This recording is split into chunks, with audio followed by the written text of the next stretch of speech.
Today, Liam Barzil will have a one-on-one interview with lawyer Atticus Finch, who will further discuss his feelings and opinions following the Tom Robinson trial. Good evening, ladies and gentlemen.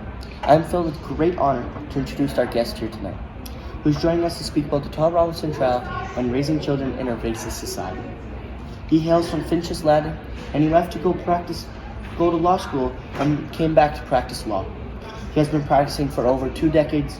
He is a well-known presence here in Macomb County. He has 2 children who are the ages of 13 years old and 8 years old.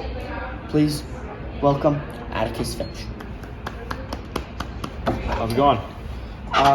So Atticus, what inspired you to defend Tom Robinson knowing the backlash you'd face from your own community? Well, what really drove me to defend Tom Robinson in Well Matters because I believe that everyone deserves a fair treatment under the law, regardless of their race, and that's my personal duty as a lawyer to offer the best defense I can for my clients, especially when they're clearly innocent. I'm also motivated by the responsibility of being a father.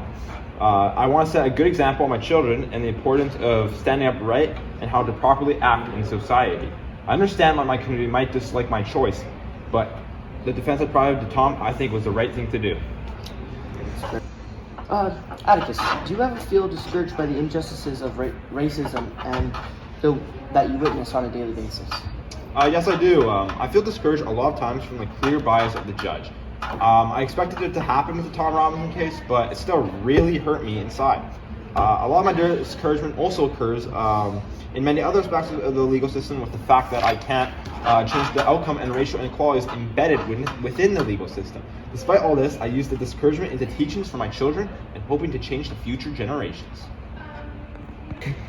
So Atticus, looking back at the Tom Robinson case, do you think you could have done anything differently in your efforts to successfully defend Tom? Well, I firmly believe that the defense and evidence I provided in the case was good and should have ultimately led to Tom being classified as innocent. But I think I should have argued more about the challenges that are in our law system and state how the Tom's trial was a good, clear example of the racial prejudice.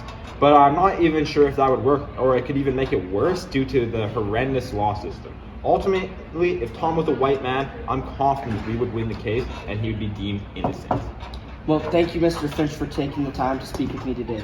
Your words have been truly insightful, and your courage in standing up for what is right, no matter the cost, is something I will carry with me. It's clear that your wisdom comes from a deep sense of integrity and justice. I'm grateful for the opportunity to learn from you. Your example will guide us all. Thank you, Mr. Finch. Thank you for having me.